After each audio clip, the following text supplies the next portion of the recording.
Jack the Ripper, the mysterious serial killer whose identity has long remained a mystery. DNA from a shawl recovered at the scene of one of his crimes has incredibly found a 100% match. The Jack the Ripper case is officially closed. That's not clickbait. It's a scientific fact. After 137 years, DNA evidence has confirmed his identity. We're going to reveal the name, the science, and the story. But what no one tells you is how this man, a known and violent individual, was allowed to roam free, and how the police already knew about him. The evidence points to one person, and it's not who you think. This discovery changes the entire legend. Before we proceed, make sure to subscribe to this channel and hit the notification bell so you never miss an update. The 137-year-old clue. The story of the final reveal begins with a shawl said to have been found at the scene of the fourth slaying, Catherine Eddowes. For decades, this artifact was passed down, dismissed by many as a fake. You see, it was just one of many so-called Ripper items floating around.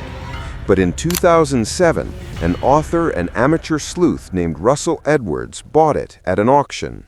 He was convinced it was real, and he was willing to bet his reputation on one final, desperate attempt to solve the case using technology the Victorian police could only dream of. Edwards tracked down Dr. Jari Luolainen, a world-renowned expert in genetic analysis from old, degraded samples. This wasn't like the cases you see on modern TV crime shows. This was a piece of silk over 120 years old, contaminated by countless hands, by time, and by the elements. Getting anything from it would be a miracle. Dr. Luolainen got to work. He and his team focused on the stains. Using advanced techniques, they carefully extracted the remaining genetic material. They were searching for something called mitochondrial DNA, or mtDNA. Here's what you need to know about mtDNA.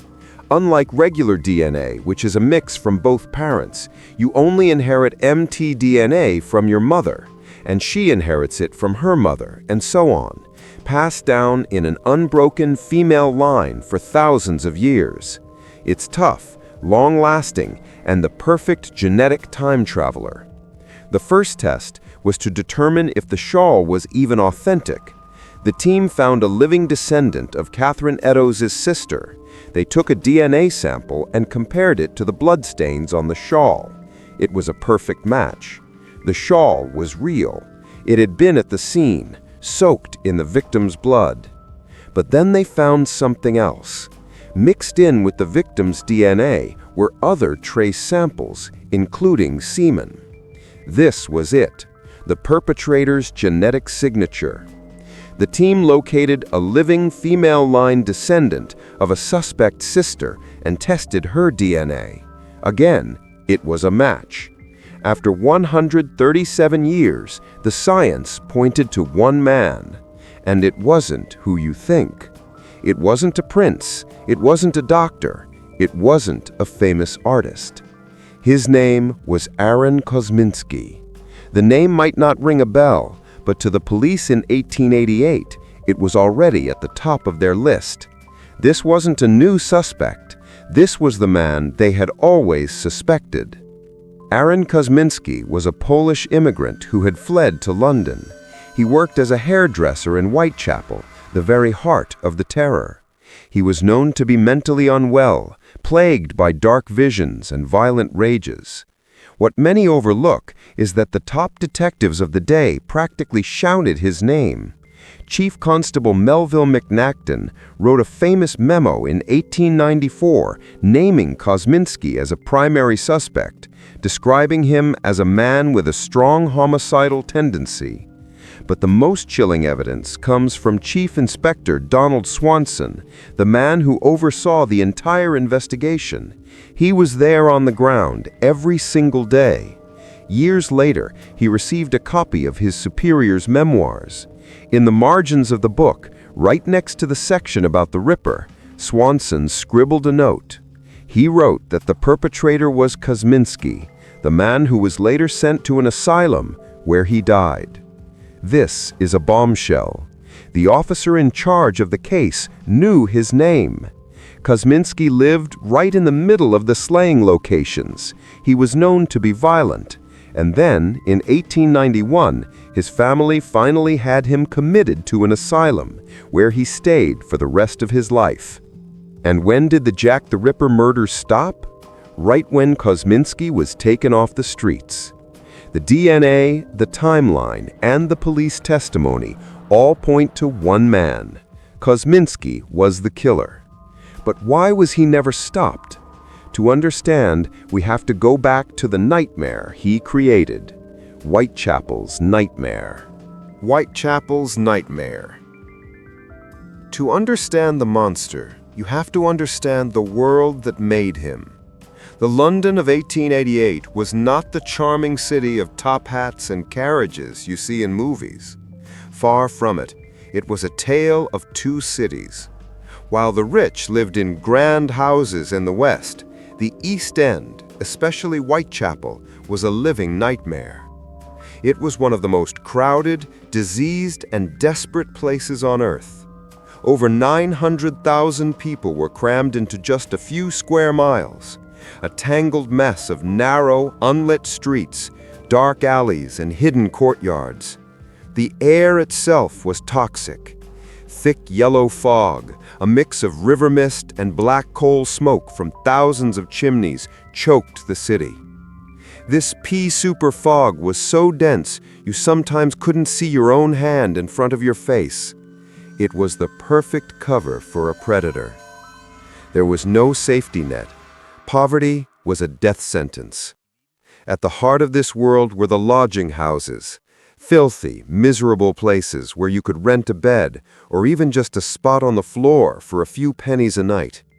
For the women who became the Ripper's victims, life was a constant daily struggle to find those few pennies.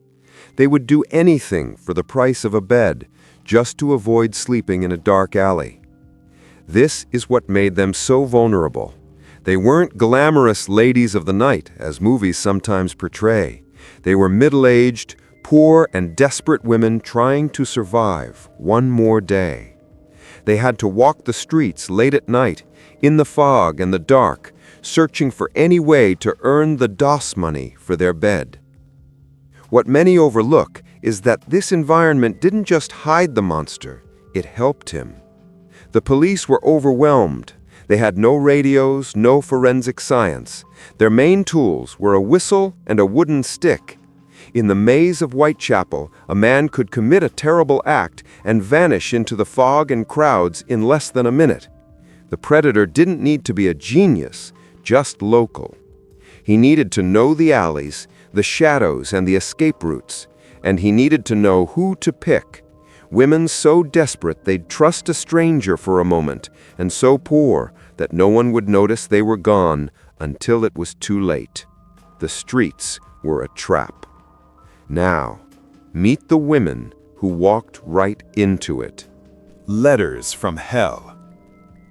With the city screaming for answers, the London police launched one of the biggest manhunts in history. They flooded Whitechapel with officers, interviewed thousands, and followed every lead. So why did they fail? Because they weren't just fighting a man, they were fighting the limitations of their time. There was no forensic science. The concept of a crime scene was new. When a victim was found, crowds would rush in, reporters trampled over evidence, and the scene was contaminated within minutes.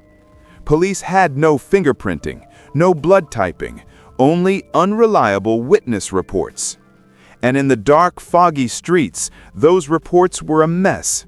Some said he looked shabby, others said he looked respectable. It was useless. What's truly wild is that they did find clues, but didn't know what to do with them. Near the scene of Catherine Eddowes' murder, they found a piece of her bloody apron. On the wall above it, someone had written in chalk, "The Jews are the men that will not be blamed for nothing." Was it a clue from the killer? We'll never know. The police commissioner, Sir Charles Warren, feared it would incite anti-Semitic riots, so he ordered it erased immediately. They washed away one of the only pieces of evidence they ever found. Then came the letters. The killer became a celebrity when the Dear Boss letter arrived at a news agency, signed with the chilling name Jack the Ripper. It taunted police and promised more killings. The letter was printed in every newspaper, but almost everyone now agrees it was a fake, likely written by a journalist to sell more papers. It worked. It created a media circus and sent police on a wild goose chase, chasing thousands of copycat letters. While the public obsessed over fake letters and wild theories about doctors and royals, the police quietly built their list of real suspects. They had a few. Montague Druitt, a barrister who took his own life after the final murder. George Chapman, a man who poisoned 3 of his wives. And Aaron Kosminski, their best suspect. The officers on the beat knew him. They knew he lived in the epicenter of the crimes. They knew he was mentally unstable and harbored a deep hatred of women. He was watched, but they never had enough evidence to arrest him. Back then, you couldn't arrest someone just for being a strong suspect. So he walked free until his own family had him committed, and the nightmare finally ended. The police had his name. He was on their list. The final question. So that's it, right? Case closed. The DNA from the shawl points to Aaron Kosminski, the police's #1 suspect, whose institutionalization perfectly matches the end of the killings. It seems like a perfect fit. Well, not so fast. This is where the story gets complicated and where you have to decide for yourself. Many people, especially those who love the Ripper mystery, remain unconvinced. The moment the DNA findings were published in 2019, critics came out swinging. Their biggest argument? Contamination. The shawl is over 137 years old. It's been handled by police, collectors, and Russell Edwards' own team. How can we be sure the DNA isn't from one of them or from the air itself? It's a huge problem.